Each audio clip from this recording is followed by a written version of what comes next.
coordinateur de l'association Coup de pouce. Est-ce que tu peux nous en parler, s'il te plaît?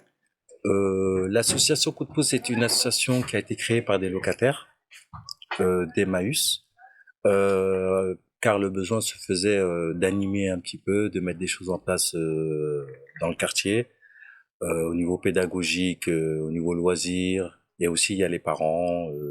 En fait, on a eu plein de besoins qu'on a dû centraliser, qu'on a dû on va dire, réorganiser pour mettre vraiment des pôles en place pour le famille, pour le enfant jeunesse, pour le classe c'est l'aide aux devoirs.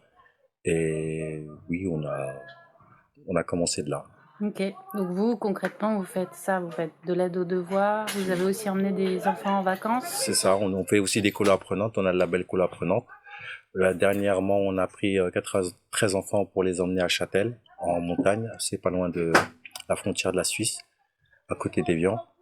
Et c'est vrai qu'on fait ça depuis 3-4 ans et ça rajoute un peu ça embellit un petit peu la jeunesse qui fleurit dans notre quartier.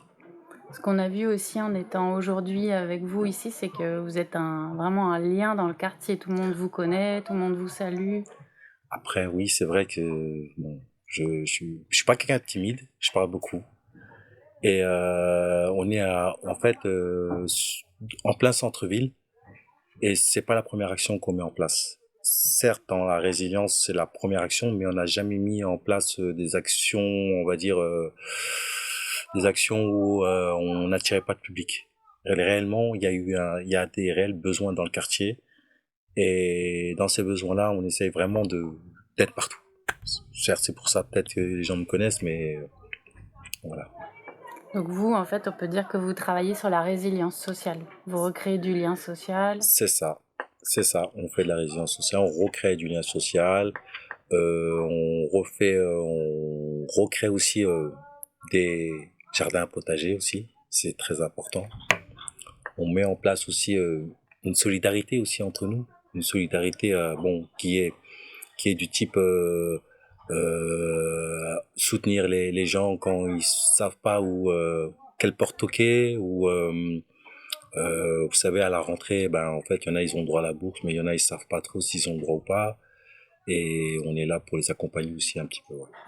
Et cette résilience sociale par rapport à la journée d'aujourd'hui, tous résilients face aux risques, elle est hyper importante. Oui, elle est hyper importante parce que comme Alexandre nous l'a répété plusieurs fois, et on l'a très bien compris que aujourd'hui la résilience joue beaucoup sur le numérique et sur tous les énergies fossiles.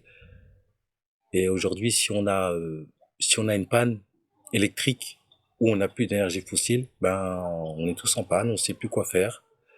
Les grands supermarchés sont plus livrés et voilà, on risque d'être dans une impasse où on n'a pas forcément de solution.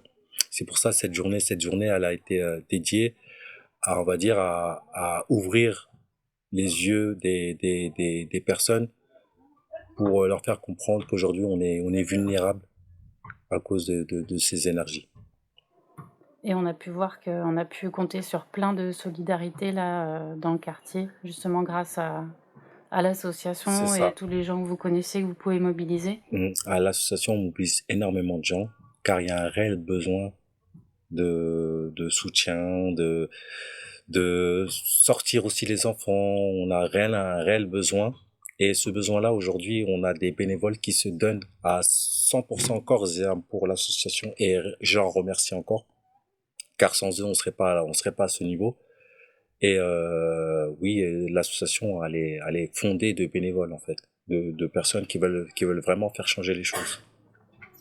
Merci. Merci à vous.